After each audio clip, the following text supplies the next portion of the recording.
Hey everybody, welcome to Vintage Variety. It's been a really busy week for me. I went 2 days out of town to work for the company that I work for. They sent me to some different areas, and that's pretty much the first time I've ever had to do that. So I had a little bit of a longer commute. Not too much longer, but a little bit longer. And my last day there, I had noticed on my drive in a thrift store that I had never been to. And I'm going to show you the finds that I got at that thrift store. The first were these.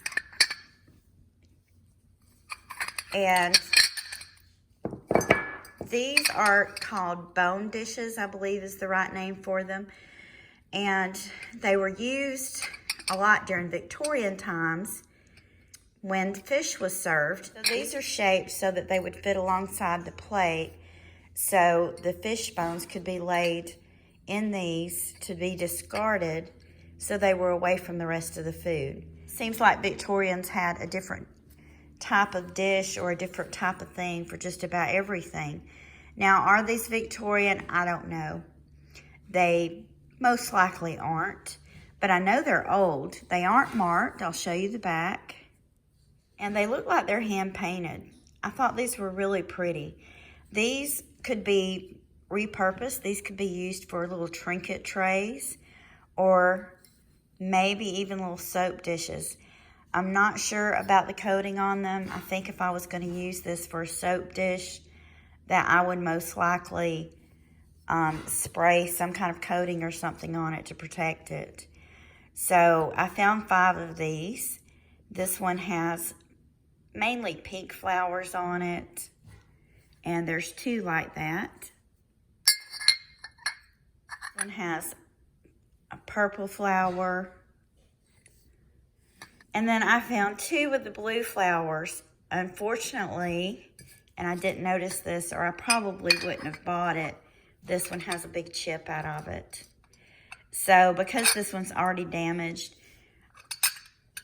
it wouldn't bother me to use this for a soap dish without spraying any kind of a shellac or any kind of protective coating on it. These would make really cute little trinket dishes for jewelry. And I thought these were neat. They were 99 cents a piece, so I went ahead and got them. Next, I found these 2 bracelets, and I want to test this one to see if it could be Bakelite.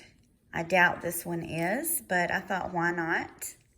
Then I found this pin, and it's kind of interesting. I wouldn't really call this a brooch because when you turn it over, see the back? So it's kind of like a stick pin or something. So I guess you could wear it on a hat or something like that. If you guys know, let me know in the comments, because a lot of times your comments really help me out. I don't know if I've ever told you guys that or not, but they really do help a lot. Then I found this, and I think that this might be a sweater clip. Look at the back, though. The back is kind of made like a pair of earrings would be made. The only difference is this has a little grip on it. And you can see right here where the little chain's attached to it. So I'm thinking sweater clip. What do you guys think? And here's the other one. And I guess you could wear this as a sweater clip. If you look at the back,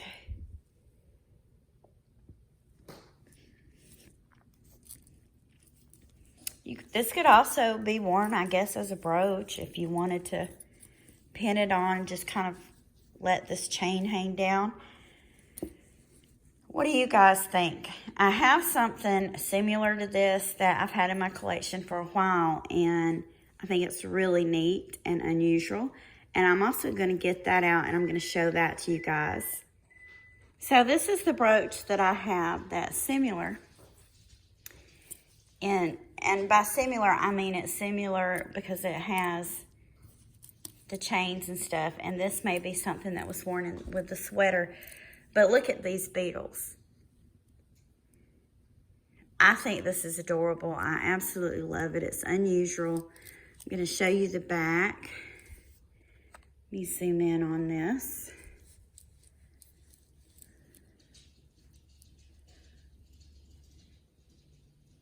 Here's the clasp on this one.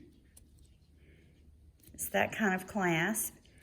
I don't know how old this is, guys. I'm not an expert. I think it's relatively old. If I had to guess, I would say it might be something from probably like maybe the 40s. But I just love this. And I don't know what kind of beetles these would be. I think I'm going to do a reverse Google search and see what comes up on these. And I will post it on here so you guys can see. Nothing specific that looked just like this came up on a reverse Google search. So I'm not a bug expert, y'all. What kind of beetle do you guys think this is? Let me know in the comments. Give you guys a look at what else I'm doing today. I am cooking green beans. These are fresh green beans from our garden. And I'm going to say I'm guilty. I did not sit and string and break these up. My poor husband did, and I really do appreciate him for it. So I'm going to fix these today, and I'm going to make a squash casserole. I'm going to show you the whole recipe of what I'm making today. We're going to have a meatless dinner, though. We're going to have some fresh green beans cooked out of the garden. We also have some squash that came out of the garden and some zucchini. And I'm going to use these because they're a lot bigger. They're too big for making fried squash, in my opinion. So I'm just going to use these and make a really good squash casserole. And then we're going to have some sliced up tomatoes and some sweet Vidalia onions to go with this meal. I wanted to show you guys an update how big this squash plant has gotten. I showed this in a previous video. It's water culture. It's where you grow a plant in water. And I'm going to try to lift the basket up and see. You can see where the roots are starting to grow through this basket. And he's a lot bigger. When I first showed this, my husband had just started it, and he was a little baby squash plant, and you can see how big he's gotten now. So here is one of the squash plants that squash came off of. And then there's our cucumbers. We're going to have a lot of cucumbers this year. And I found out last year that I am no good at making pickles. Now, I can do the refrigerator pickles, but as far as making and canning pickles, I made some pickles and I was so ashamed of them. They were so awful and bitter.